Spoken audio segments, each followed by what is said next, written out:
Yahoo कैसे बना एक सेल्फ डिस्ट्रॉयर। एक मल्टी मिलियन डॉलर कंपनी ने कैसे कुछ ही सालों में खुद को बर्बाद कर लिया। एक गलत डिसीजन सिर्फ एक इंसान को ही नहीं, एक मल्टी मिलियन डॉलर कंपनी को भी बर्बाद कर सकता है।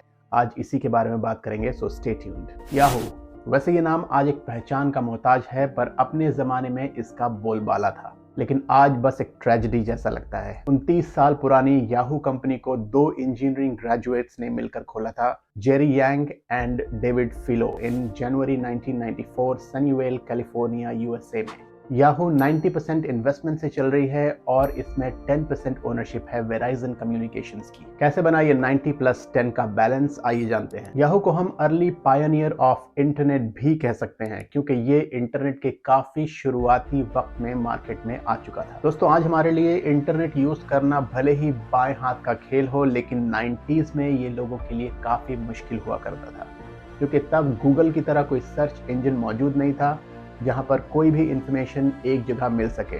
इसकी वजह से लोगों को अलग अलग इंफॉर्मेशन के लिए उनसे जुड़ी वेबसाइट्स के नाम या उनके डोमेन नेम्स को याद रखना पड़ता था। उस वक्त ये लोगों के लिए काफ़ी मुश्किल टास्क था। याहू ने इसी प्रॉब्लम को पकड़ा और इसे सॉल्व किया।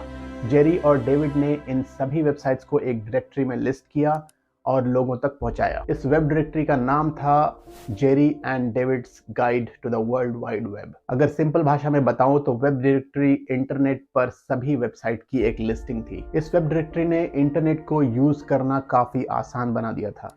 अब लोगों को वेबसाइट के नाम याद रखने की जरूरत नहीं थी और लोग हर इंफॉर्मेशन याहू के जरिए ही सर्च कर पा रहे थे। इसका नतीजा ये हुआ कि याहू पर काफी ज्यादा ट्रैफिक आने लगा और इस अनएक्सपेक्टेड ट्रैफिक के चलते जेरी और डेविड को डेटा स्टोर करने के लिए कई नए सर्वर्स लेने पड़े और नया ऑफिस भी खोलना पड़ा। यानी कि ये सब कुछ अनप्लान्ड था, लेकिन लोगों का इतना अच्छा रिस्पांस देखने के बाद अब जेरी और डेविड की जोड़ी ने इसे एक बिजनेस बनाने की सोची और फाइनली ऐसा ही किया। याहू इस नाम के पीछे भी एक इंटरेस्टिंग स्टोरी है। हुआ यूं कि जेरी और डेविड अपनी कंपनी के लिए कुछ फंकी सा नाम चाहते थे जो लोगों की जुबान पर बहुत जल्द चढ़ जाए, और काफी सारे नाम रिजेक्ट करने के बाद उन्होंने याहू वर्ड को चुना। याहू, जिसका कि एक फुल फॉर्म भी है, yet another hierarchical organized Oracle.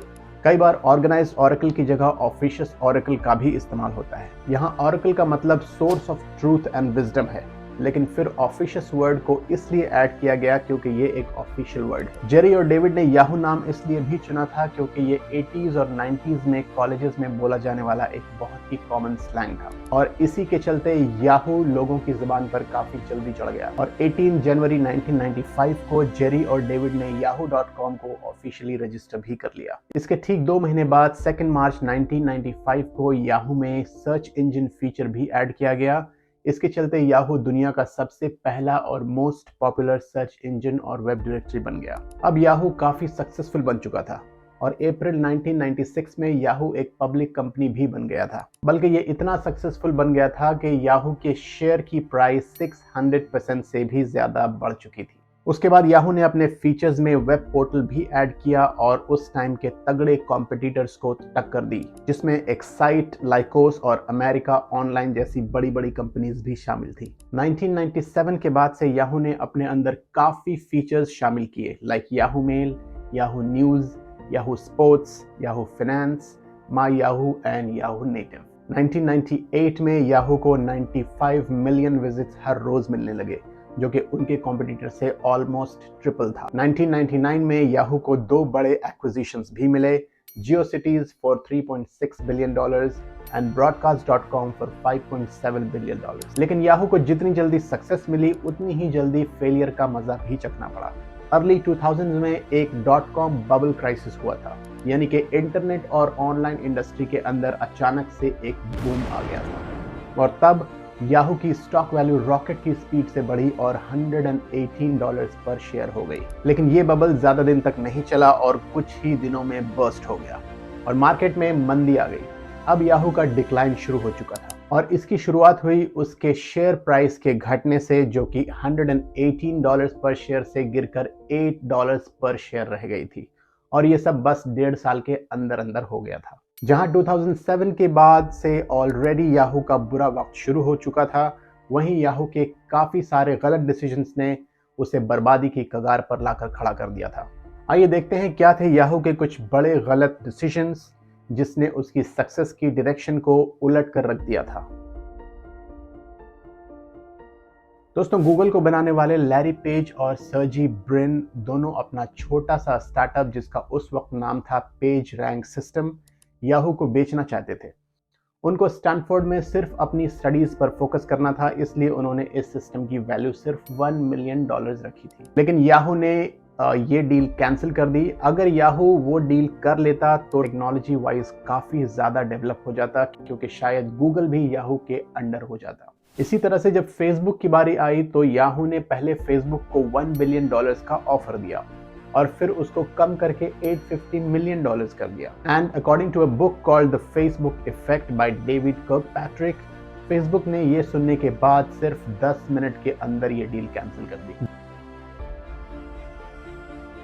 .com bubble bast होने के बाद याहू ने गूगल को अपने पोर्टल पर ऐड कर लिया, लेकिन लोग याहू के बजाय गूगल को ही यूज करने लगे। याहू ने सोचा था कि शायद ऐसा करने से फिर से उसे सेम ट्रैफिक मिलने लगेगा, बट अनफॉर्चुनेटली सारा ट्रैफिक गूगल को मिला और इस तरह से याहू ने गूगल को इनडायरेक्टली प्रमोट भी कर दिया। एक टाइम था जब गूगल ने याहू को अप्रोच किया था और याहू ने मना कर दिया था, लेकिन फिर उसी याहू ने गूगल की फीचर को ऐड कर लिया। अगर उस वक्त याहू गूगल के साथ मीटिंग कर लेता और उनके आइडियाज को समझता या फिर गूगल को खरीद लेता, तो सोचो आज याहू कहां होता। दोस्तों, याहू जब अपने पीक पर था तब माइक्रोसॉफ्ट ने उसे $44 बिलियन का ऑफर भी दिया था, लेकिन याहू ने एक्सेप्ट नहीं किया। बात 2008 की है, जब माइक्रोसॉफ्ट ने याहू को खरीदने के लिए बिड को बढ़ाकर $47 बिलियन कर दिया था, लेकिन याहू ने 10% की डिमांड और रख दी। माइक्रोसॉफ्ट शायद इसके लिए रेडी नहीं था और ये अच्छी खासी डील भी याहू के हाथ से निकल गई। बाद में इसी याहू ने 2017 में खुद को सिर्फ $4 बिलियन में वेराइजन को बेच दिया। इस तरह से याहू बन गया एक सेल्फ डिस्ट्रॉयर, क्योंकि पैसों का फर्क बहुत ज्यादा था, कहां $44 बिलियन और कहां $4 बिलियन। जनवरी 2009 याहू ने अपने पहले सीईओ जेरी यांग को कैरोल बाज से रिप्लेस कर दिया। एक खबर की माने तो इस लेडी को इंटरनेट मार्केटिंग का कुछ भी एक्सपीरियंस नहीं था। कैरल कंपनी को कुछ रिजल्ट्स नहीं दे पाई, जिसकी वजह से चेयरमैन रॉय बॉस्टॉक ने सितंबर 2011 में उन्हें कंपनी से बाहर का रास्ता दिखा दिया। कैरल की जगह अब टिम मॉर्से को सीईओ बनाया गया। मॉर्से ऑलरेडी कंपनी में सीएफओ थे, तो उन्हें काफी एक्सपीरियंस भी था, लेकिन फिर मैनेजमेंट में पॉलिटिक्स की वजह से उनकी जगह स्कॉट थॉमसन को सीईओ बनाया गया। ड्यू टू दिस कंपनी के कई की एग्जीक्यूटिव्स ने रिजाइन कर दिया और याहू को छोड़कर चले गए। इससे ये पता चलता है कि याहू अपने एम्प्लॉयज को सेटिस्फाइड भी नहीं रख पा रहा था। 2012 के एंड तक याहू ने 14,000 एम्प्लॉयज को कंपनी से बाहर का रास्ता दिखा दिया to save an estimated amount of $375 million. 2013 में याहू ने ऑनलाइन ब्लॉगिंग साइट टम्बलर को $1 बिलियन में अक्वायर किया और इससे याहू का ट्रैफिक काफी बढ़ गया, जो कि उस वक्त की गूगल से भी ज्यादा था। अब ऐसा लग रहा था जैसे याहू की मार्केट में फिर से एंट्री हो गई है। अपने नए सीईओ और एम्प्लॉयज के साथ याहू ने फिर से ग्रो करना शुरू कर दिया। 2014 में उन्होंने अमेरिकन जर्नलिस्ट कैटी कोरिक को हायर किया अपनी नई ऑनलाइन न्यूज प्रोग्राम के लिए। एक बार फिर से अपनी मैसिव सक्सेस के बाद याहू अब कंपनीज को अक्वायर करने लगा था और दिसंबर 2014 को उसने ब्राइटरोल को अक्वायर किया और वहीं उसके बाद कूलिरस नाम की एक सॉफ्टवेयर कंपनी को भी अक्वायर किया। 2016 में याहू पर डेटा ब्रीचिंग यानी कि अपने यूजर्स के डेटा लीक करने के भी एलिगेशंस लगे।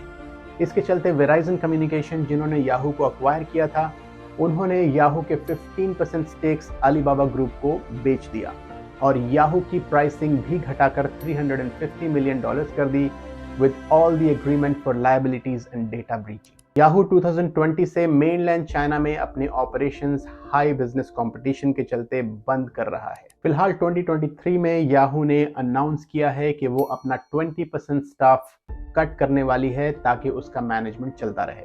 दोस्तों, याहू ने अगर राइट टाइम पर राइट डिसीजंस लिए होते और राइट डील्स की होती तो शायद उनका प्रेजेंट और फ्यूचर दोनों ही बहुत अलग होते। क्या आप भी करते हो याहू जैसी गलतियां? तो उसको वक्त रहते सुधार लेना। वीडियो पसंद आया हो तो लाइक और सब्सक्राइब कर देना ताकि ये ज्यादा लोगों तक पहुंच सके।